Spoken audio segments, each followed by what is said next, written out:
ครั้งแรกในชีวิตสบายดีตอนแรงเช้านี้ว่าสิกลับก็เขาเจ้าบ่ได้ไปรับนะสุดท้ายก็บ่ได้กลับซ้ำเฮาก็อยู่ป่าคือเก่าเรือเฮาก็มีอยู่เพราะว่าเรือน้อยนะเพราะเครื่องคองก็หลายแน่ก็เลยแบบบ่อยากกลับถ้าแต่เขามาเอานะแต่มื้อนี้น่ะคือสิเขาเจ้าบ่ได้ไปเอาแล้วเพราะว่าตอนนี้ก็5:30 นแล้วใกล้สิฮอด 6:00 นแล้วแต่เขาเจ้ายังบ่ทันมาสงสัยมื้ออื่นแหละสิได้กลับบ้านมื้อนี้มาพังก็สิลองไปหากินเบิ่งบ่ฮู้สิได้หรือบ่ได้พังสิไปดักบอนพอพังเห็นนกกินหมากให้แข้งนะวันนั้นแหละบางทีก็มีกระหอกเข้านำจังได๋ก็ท่าติดตามนำกันว่าสิผลงานตอนแรงสิได้คือเก่าหรือบ่นะ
มาพังดักบอน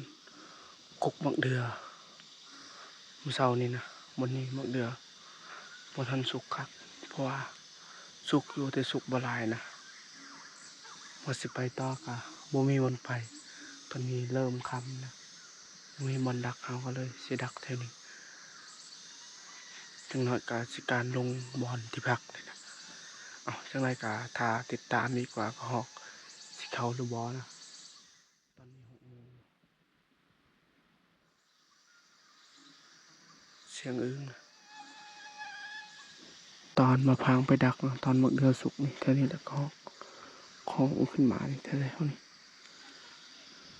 มักเดือบนนั้น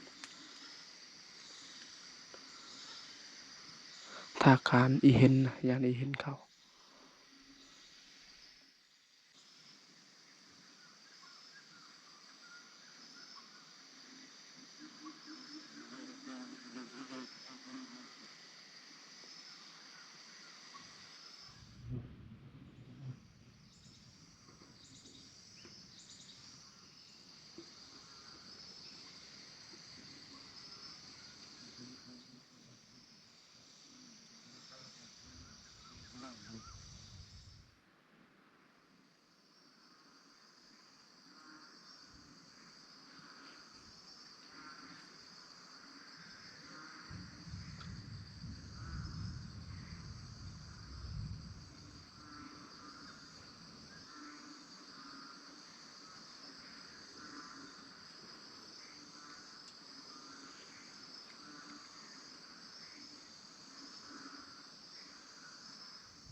สียงไก่ป่าทำไมนะ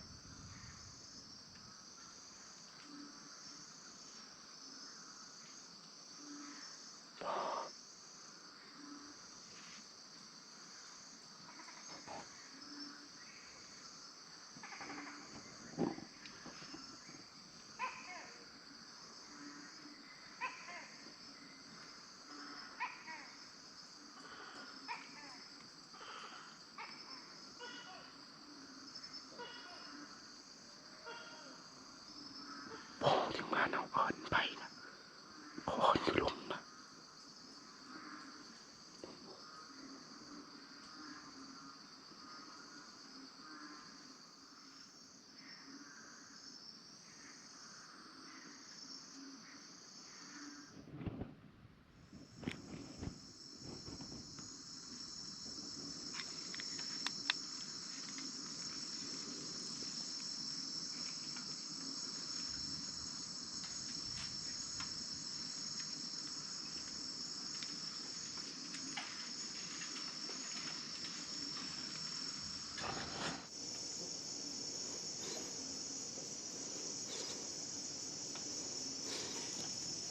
เห็นอง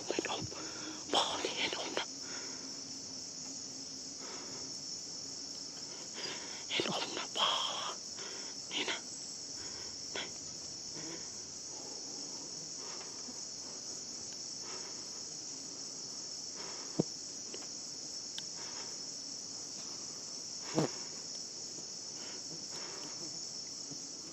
สองโตนะบ่เห็นองบ่นี่สองโตบ่บางว่าแล้วนะเบิ่งนี่นะนี่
ได้เห็นแล้วโ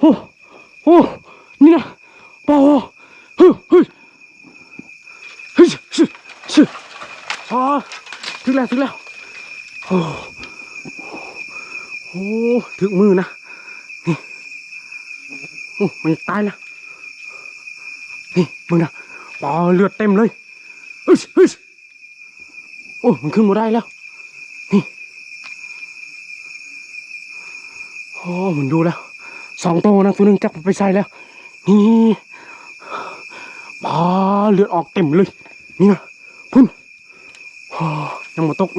ะป่ามันขึ้นมาได้แล้วนี่มันขึ้นมาได้แล้ว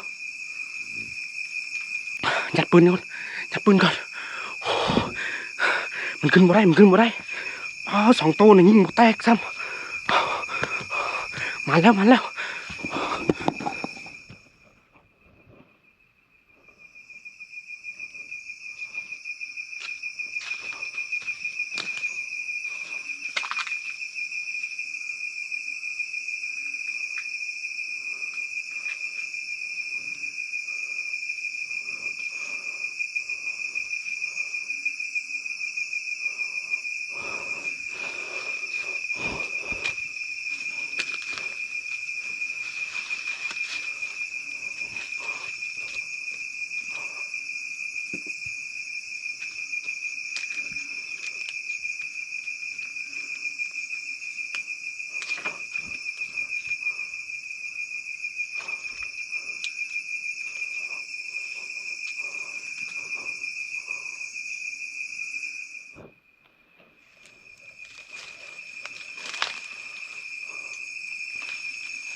จักไปใส่แล้วบ่เห็นเลย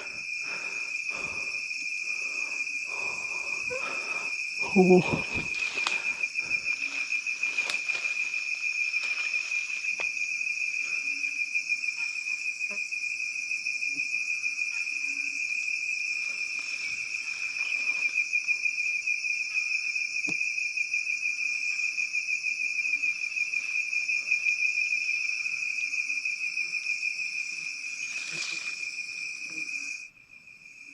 เห็นแต่บอลนั้นนะเบิ่งเลือดเต็มหมดเลยโอ้ยว่าบ่ได้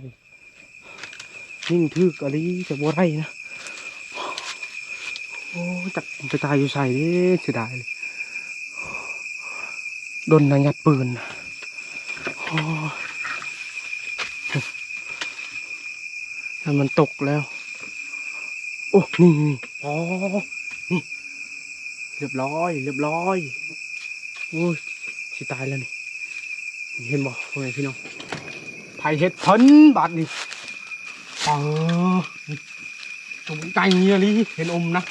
2 โตนะ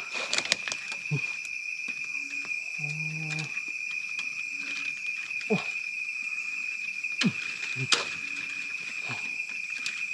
นี่ครั้งแรกในชีวิตเลยพ่อแม่พี่น้องปลามันเข้ามา2 โตนะพอดีบ่พังยิ่งนะแตกแต่ดอกเก็บแต่กะบ่พังนะว่าสิเพิ่มกับยันโมแตกได้ก็เลยแบบเอาโทรศัพท์นะซูมถ่ายเอานะแบบนี้นะโป้ใจเฮียลีพ่อแม่พี่น้องนี่โป้เบิ่งนะเห็นอมนี่2 โตตัวหนึ่งจักไปใส่แล้วนี่แต่ตัวหนึ่งนะได้แล้วเอากลับก้อนมาดิมาแล้วมาเห็นอมตรงไงลีมันมานะมันเข้ามาตอนประมาณ7 โมงนะบ่พังพอดีบ่พังได้ยินเสียงนะเสียงมันบ่พังคิดว่าเสียงหยังนะได้ยินมันเหยียบใบไม้นะหักพอดีบ่พังคอยก็คือบ่พังทายให้พ่อแม่พี่น้องได้เบิ่งแถมบิดนะบ่พังเปิดเบิ่งโมงว่าจักโมงนะพอดี7 โมงนะพอบ่พังเปิดไฟฉายปึ๊บพอดีเห็นมันมา2 โตเลยนะ2 โตใหญ่ซ้ำกันเลยคือสิแม่นตัวผู้กับตัวแม่เลยนี่นี่เบิ่งนี่นะบางเดือยังบ่ทันสุกคักแต่กะเบิ่งนี่เห็นอมนะโอ้ใหญ่บ่พังคิดว่าบ่ได้แต่สุดท้ายนี่ไปตายบนนี่นะเบิ่งเลือดนะโอ้โหอยู่ลุมเต็มหมดเลย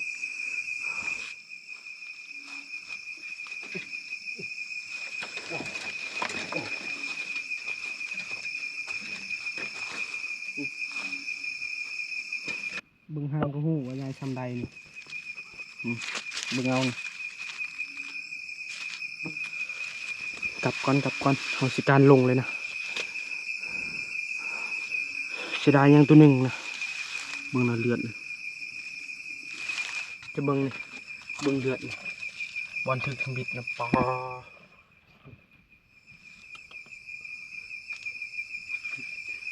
เลือดไหลกลับก่อนมาแล้วตัวหนึ่งนะมาพางสงสัยว่ามันเห็นมาพางก่อนมันก็เลยลงหากินแถวดินอีกคันปืนแตกนะมาพางได้แต่ทมิดแล้วมันอยู่บนนี้นะพอดียิ่งแตกแต่ดอกเก็บสุดท้ายกะมาพางคิดวันไปหมดแล้วมืออาหารเฮาพอดีเงี่ยงไปเงี่ยงมาพอเงี่ยงเท่านั้นเท่านี้สุดท้ายไปเบิ่งบอลเก่าอีกโอ้ถ่ายบนนี้ยิ่งปั่มถึกมือนะถึกมือแบบถึกอยู่มือบางทีถึกมือสอดหอดทองแต่ยังบ่ตายนะยังขึ้นบ่ได้นะเพราะว่ามือหักแล้วก็ลงบ่ได้สุดท้ายบ่พังก็กำลังไปยัดใหม่พอดีบ่พังคิดว่าบ่ได้แล้วการแถวนี้นะสุดท้ายนี่มันมาค้างบนนี้นะมันตายบนนี้กลับก่อนถ้ารุ่นอีกเฮาสิการลงอีกว่าสิได้ยังอีกไป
มันแม่นเห็นมันเข้ามา2ตัวไอ้โอ้ย2ตัวพุ่นน่ะโดยเบิ่งนี่โอ้ยเขาบอก2บาทโอ้ย2ตัวพุ่นน่ะโดยไปตัวนึงโอ้บักใหญ่เลยเป็นอุ้มโดยโอ้ปุ๊บบ้านบ่พังเห็นอุ้มนี่ใช่อยู่ในอันนี่บ่โดยมันกกมึงเดือโดยมันเข้ามา2ตัวน่ะยิ่งตัวผู้น่ะแตกแต่ดอกโอ้ยเข้ามา2ตัวเลย7 โมงมันเข้ามานะมันกินมังเดือประมาณ 3-4 โลเด้อกกกันโหยกูนโหยนะโดยนี่บนนี้หล่นไกลทางนี้ได้ทางนี้เอาดูจักเห็นบ่เจ้าบ่ต้องพูดบ่ล่ะตัวนี้บ่โดยตัวนึงอ่ะเอาแล้วรีบกินเลยนะอ๋อทางนี้นี่น่ะเรายิงทางนี้โอ้ยหน้าบ่พางเนี่ยใส่เป็นหัวกระหอบกินกระหอบลองลังแล้วบัดนี้ลองลังมีคนกินแล้วบัดนี้เขาบอกว่าท่าน้ำฮอดอันนั้นเนี่ยเราบ่คักนะตัวน่ะเราบ่กล้าแกงดีฮะบ่กล้าเนี่ยไปทางใดก่อนโอ้ยแกงมันแกงแต่ป้ามันเหมาะเองเลย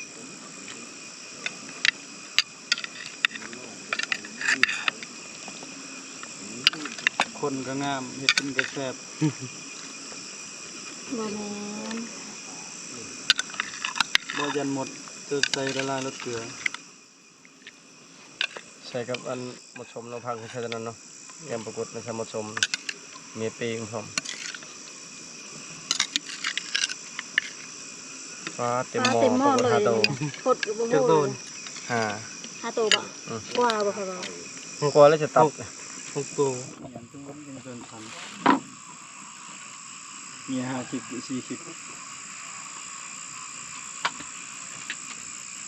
ไอ้ยาทางอยู่ยังไงมันตกลง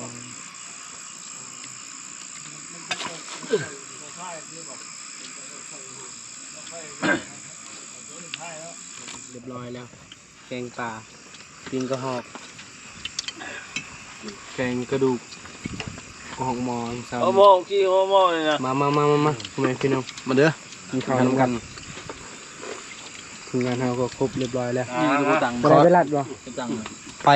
ปรัดใช้มองเขาเรียนนางสูงนะพี่น้องเลย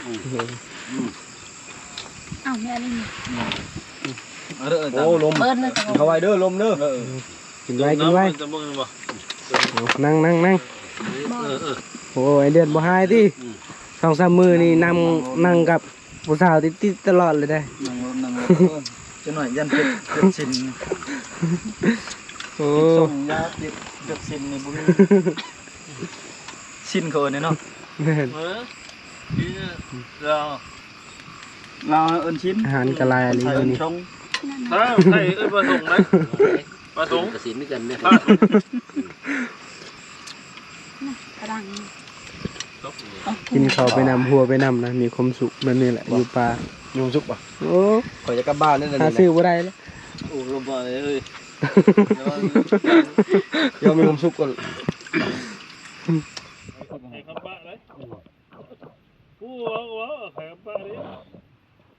เอ้าพี่ข้อทำไมแม่จะไม่มีเราจะแล้ววะแสดงว่า2 คนเท่าไล่เติมเนาะนี่ไม่น่ามันเป็นโคตรนะโอ้ยตืม2 ขวดพูดมั้งใครครับบ้าเขาแก้เขาเนาะใครครับบ้าเขาแก้มีเงินได้ไหนบอลฮีดได้เหลือเขาเซ็นแล้วทำเซ็นสมมติใครทำอะไรเงี้ยแล้วหาที่นั่งจะได้คนใดว่าหาคนนั่งนี่จะได้เงินนี่ได้ให้ทีได้กินข้าวอิ่มทีมงานเฮากะสิไปการอีกบ่พังก็ไปนะแบบนี้แหละคันได้นะอยากไปอีกนะบ่ได้ก็คือว่าบ่อยากไปอันนี้ก็เฮาก็สิไปแถวบ่พังได้ผ่านกับไอเดือนมื้อนั้นนะเฮาก็สิเลาะแถวนั้นก็อยากนอนบนใดก็นอนบนนั้นน่ะนี่ก็สิลัดมื้ออื่นเช้าเลยไอเฮียงเพิ่นก็ไปลงพยายามมองแล้วกับเอื้อยมอนแล้วก็ไอเดือนก็สิว่าไป ไปการไอแอดกับไปการแต่ละคนนะก็ติดตามนำกันว่าผู้ใดม่านนะมาพังก็ไปกับไอเพิ่นนะสิพาเพิ่นไปเพราะว่าเพิ่นนะของลินงามก็สิพาไปดักบอลมังให้นะมังให้เพราะว่ามีมังให้อยู่ถึงเอ้าจังไดก็ถ้าติดตามนำกันว่าสิม่านอีกหรือบ่นะเห็นที่บ่พังได้ก็สิเอาเมื่อฝากคนทางบ้านเพราะว่าที่เห็นมันใหญ่อีกอย่างอาหารเฮาก็มีหลายก็เลยแบบบ่ได้กินนะไปติดตามกันอีก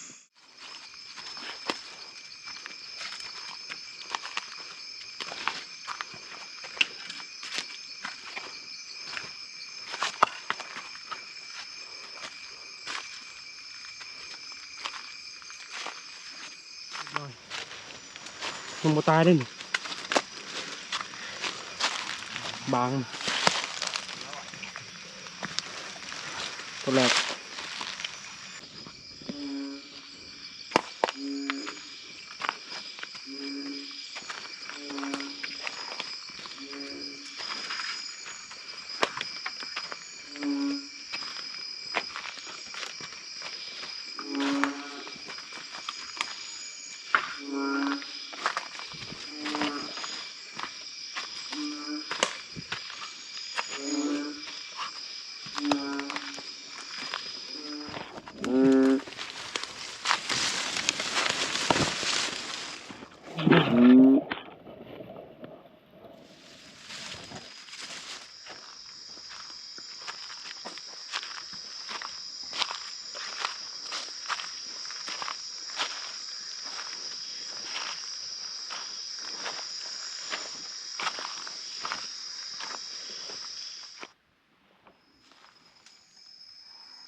น้อยนะ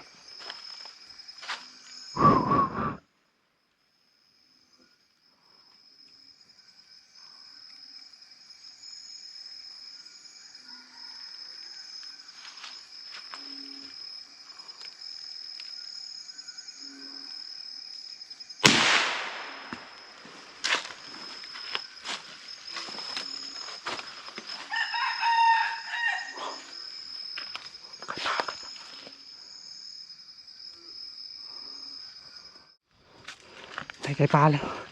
จัดเลยไก่ปลาแล้วโอ้โหพุ่นไม่แล้วไอ้เอ็นเฮ้ยโอ้นี่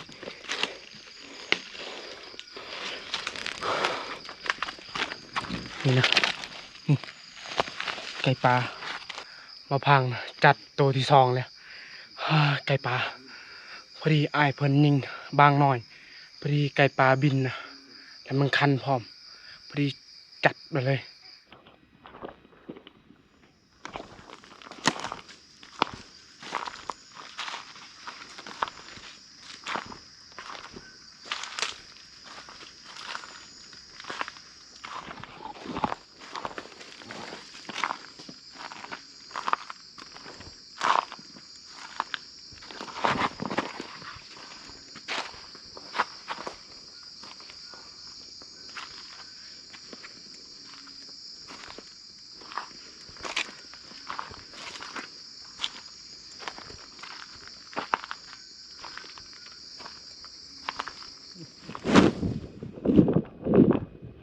ไปเรียบร้อยแล้ว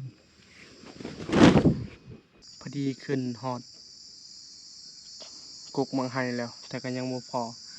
กุกเมืองไฮนะแถวๆนี่แหละเพราะว่าหากลางคืนมันก็เสี่ยงเลยยา